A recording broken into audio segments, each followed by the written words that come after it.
On croit souvent qu'une relation tient parce qu'on s'aime, parce qu'on partage des souvenirs ou des moments forts. Mais l'amour n'est pas une structure, il est le climat, il est ce qui rend belle la traversée. La structure, elle, c'est un pont entre deux rives, entre vous et l'autre, entre ce que vous êtes et ce que vous choisissez de construire ensemble.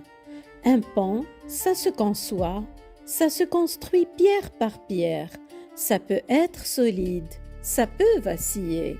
Et parfois, on traverse un pont sans jamais se demander s'il tiendra jusqu'à l'autre rive. Justement, cet épisode est une invitation à examiner votre pont. C'est la réponse parfois jamais formulée à la question « Quel type de lien sommes-nous en train de construire ?» Est-ce un passage pour quelques saisons ou un pont qu'on espère durable? Construisons-nous à deux ou l'un pose des pierres pendant que l'autre regarde? Car au fond, un lien ne meurt jamais par hasard et il ne tient pas par miracle non plus. Il y a toujours quelque chose derrière, une architecture discrète mais bien réelle. Un peu comme des poutres sous un plancher. On ne les voit pas, on n'y pense pas, jusqu'au jour où ça commence à craquer. On regarde souvent ce que l'on ressent, l'attachement, la déception, l'envie que ça fonctionne ou la fatigue qui s'installe.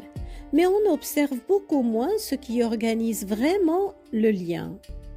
Cette organisation explique pourquoi certains liens tiennent, même quand c'est difficile, et pourquoi d'autres se fragilisent sans qu'on comprenne vraiment pourquoi. Aujourd'hui, dans les élans du cœur, nous allons nommer ces forces invisibles, ce qui fait tenir une relation et ce qui, plus discrètement, la fragilise. Je suis Fatem Zahra Alemi, votre guide de chantier pour construire des ponts solides et pour explorer au-delà des apparences ce qui semble tenir mais repose sur des appuis fragiles. Et c'est exactement là que tout se joue.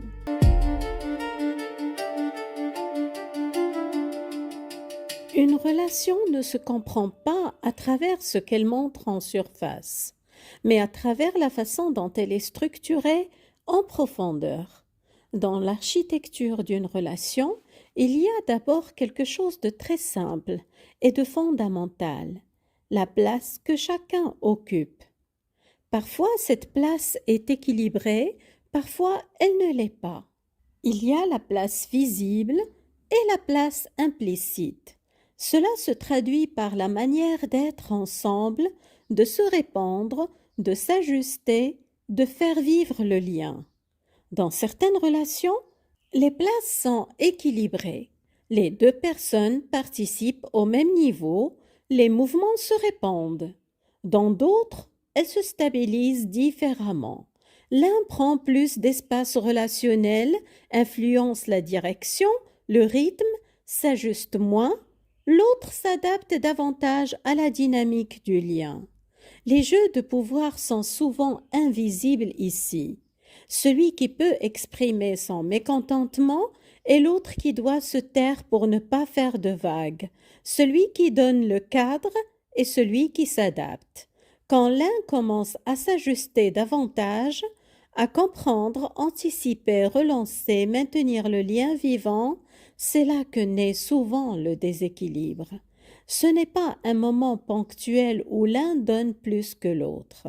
C'est une organisation implicite du lien où l'un porte et l'autre n'a plus besoin de bouger. Au début, ça ne se voit pas forcément parce que la relation continue. Et en face, il peut y avoir de la présence, des réponses, parfois de la tension, mais pas le même mouvement pour construire et faire avancer la relation. Progressivement, une organisation se met en place. Celui qui s'ajuste commence à porter davantage. Il fait en sorte que la relation continue d'exister. Et sans s'en rendre compte, il prend une place particulière, celle de maintenir seul le lien. Dans un lien équilibré, Les efforts ne viennent pas toujours du même endroit. Parfois c'est l'un qui fait un pas, parfois c'est l'autre. Il y a un mouvement qui se répand. Mais quand tout part toujours du même côté, ça s'accumule. Et ce qui s'accumule quelque part finit toujours par peser. Ce qui rend ce décalage difficile à percevoir, c'est qu'il peut coexister avec des moments d'intensité, de proximité ou d'échanges satisfaisants. Mais ces moments ne modifient pas la structure de fond.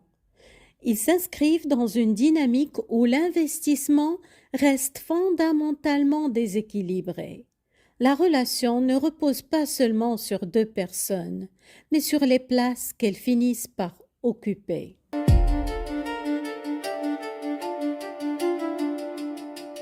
Ce déséquilibre dans les places en entraîne un autre, plus subtil encore. Il ne vient pas seulement de ce qui est fait, mais de la manière dont chacun conçoit et vit la relation. Quand un flou, une tension ou un inconfort apparaît, les deux personnes ne réagissent pas de la même façon. L'un se remet en question, essaie de comprendre, d'ajuster sa façon d'être dans le lien.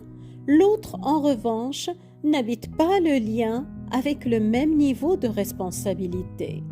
Face à un désaccord, il peut rester centré sur son intention, sur ce qu'il peut avoir voulu faire de bien, sans vraiment revenir sur ce que ses actes produisent dans la relation. Comme si la sincérité de l'intention et les bons sentiments suffisaient à eux seuls à maintenir le lien, sans interroger ce qui concrètement le fragilise ou l'empêche d'évoluer. Alors la tentative de réparation reste souvent en surface, portée davantage par une tension intérieure que par une réelle remise en question et une transformation du lien. La tension se retourne vers ce que la personne ressent plutôt que vers ce que la relation, elle, est en train de demander. Les attentes ne se rencontrent pas au même niveau. Les efforts ne répondent pas aux mêmes logiques. La relation avance à deux vitesses différentes. La question devient alors, est-ce que le lien se répare vraiment ou se fige? Une réparation en surface fragilise la relation. C'est la même fissure qui s'élargit quand on excuse, mais que rien ne change. Quand on présente des excuses sans se remettre en question. On va alors invalider le ressenti de l'autre tout en justifiant son propre comportement blessant, sans pour autant reconnaître qu'il a été blessant. À ce moment-là, il n'y a pas de reconnaissance mutuelle. On ne voit plus l'autre comme un sujet distinct avec des besoins légitimes et des limites. Ce n'est plus qu'est-ce que je peux changer pour respecter le ressenti de l'autre. C'est plutôt comment contourner cet inconfort et garder l'autre au service de mes propres besoins. Ce n'est pas un manque d'amour, de bonne foi ou de sincérité. C'est un écart dans la manière de fonctionner dans la relation. Et cet écart, lorsqu'il est structurel, limite fortement la possibilité d'un équilibre durable. Le respect des limites, des besoins, des ajustements mutuels constitue une partie centrale de l'équilibre d'une relation. Car une relation ne se révèle jamais dans les moments simples, mais dans la manière dont elle traverse l'inconfort.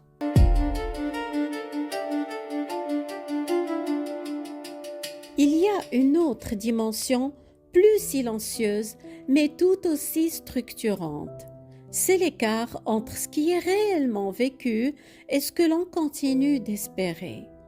Parfois, le lien ne repose pas seulement sur ce qui se passe concrètement entre deux personnes. Il s'appuie aussi sur ce que l'on perçoit comme possible, sur ce que l'on imagine pouvoir évoluer, s'ajuster, se transformer avec le temps. On s'accroche à des moments, à des signes, à des espoirs, à ce que la relation pourrait devenir si certaines choses changeaient, si certaines prises de conscience apparaissaient. Alors, on reste, pas pour ce qu'on vit, mais pour ce qu'on espère vivre. Pourtant, dans le réel, la structure, elle, ne change pas. Cet espace entre ce qui est et ce que l'on espère peut entretenir le lien, même lorsqu'il est déjà fragilisé dans sa structure, parce que le potentiel donne du sens, maintient une forme d'élan, permet de rester engagé, même quand, dans le réel, certaines choses ne se répandent pas.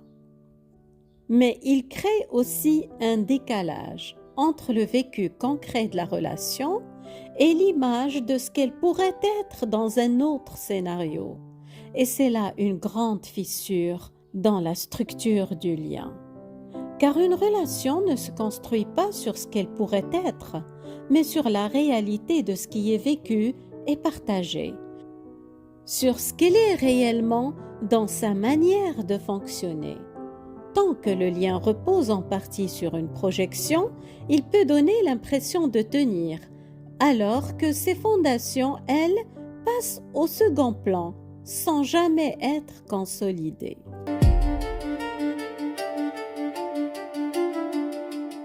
Au fond, ce que ces trois dimensions révèlent, ce n'est pas seulement comment une relation fonctionne, c'est ce qui la rend stable ou fragile. La place que chacun occupe, la manière dont le lien traverse les tensions, et ce sur quoi la relation repose réellement. Ce ne sont pas trois éléments séparés, c'est une seule et même structure.